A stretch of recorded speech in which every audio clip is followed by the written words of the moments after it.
नमस्कार, मैं अनीता चौधरी और आप सभी का स्वागत है। जय भारत, जय हिंद।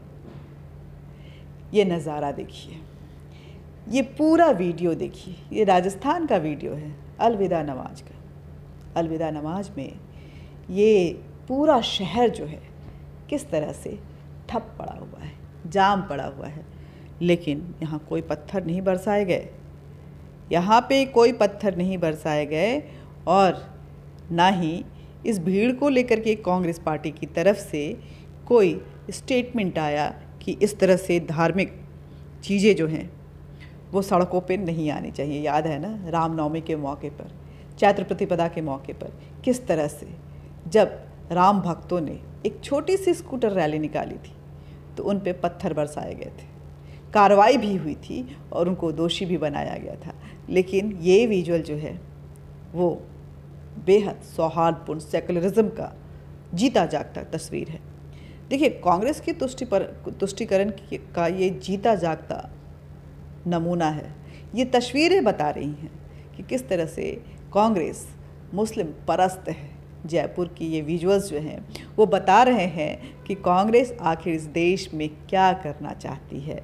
अभी हाल ही में रामनवमी के और हनुमान जन्म उत्सव की शोभा यात्रा पर जिस सरकार ने पत्थर बरसाने वालों पे रहमदिली दिखाई थी और मस्जिदों के बाहर बैंड वादन तक को रोक दिया था, लेकिन जब जुमे की नमाज यानी कि अलविदा नमाज जब पढ़ी गई तो उसके लिए उन्होंने जौहरी बाज़ार में माइक लगवा दिए गए।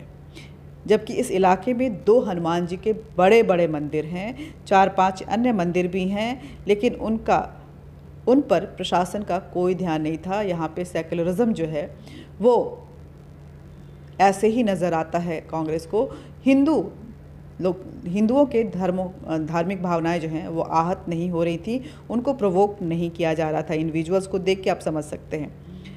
बस केवल और केवल जुमे की नमाज की, जो कि अलविदा नमाज थी, उसकी चिंता थी राजस्थान सरकार को, गहलोत सरकार को। जबकि हर गली मोहल्ले में छोटी बड़ी मस्जिदें हैं, ये नमाज वहाँ भी पढ़ी जा सकती थी। रामगंज के बड़ी चौपाड़ का रास्ता तो पिछले 10-15 दिनों से पूर्ण रूप से इनके कब्जे में है, नमाज पढ़ी जा रही है वहाँ पे कोई कानून नहीं दिखाई दे रहा है, लेकिन प्रशासन को केवल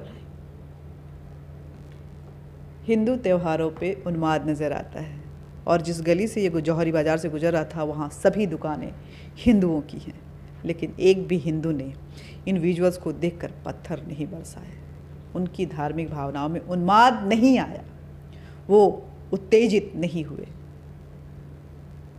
ये कैसी सेकुलरिज्म है और ये कैसा सेलेक्टिव धार्मिक भावना को अपना समर्थन देना है, ये आज तक शायद इस देश का हिंदू नहीं समझ पाएगा, क्योंकि उसके माथे पे एक कलंक लगा हुआ है कि वो बहुसंख्यक है, वो इस देश की मिट्टी से जुड़ा हुआ है। और जो इस देश के सनातनी हैं, आर्यन हैं, जो मूल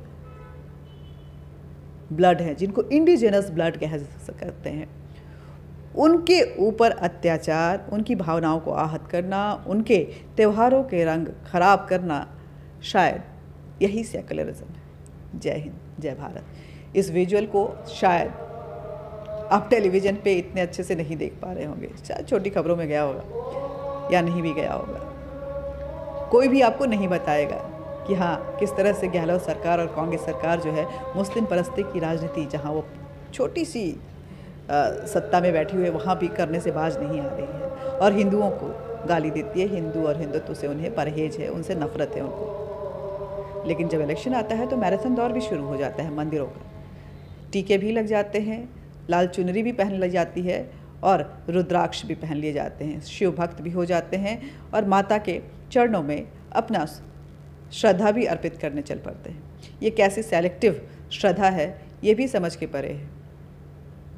इस सेलेक्टिव सेकुलरिज्म को लेकर के कहीं ना कहीं ये तो समझ में आता है कि एक साजिश रची जा रही है इस देश से हिंदुओं को दबा के रखने की, बाहर निकालने की, और कहीं ना कहीं मुस्लिम परस्ती के नाम पर इस देश के इंडिजिनस ब्लड को ख़राब करने की, बर्बाद करने की।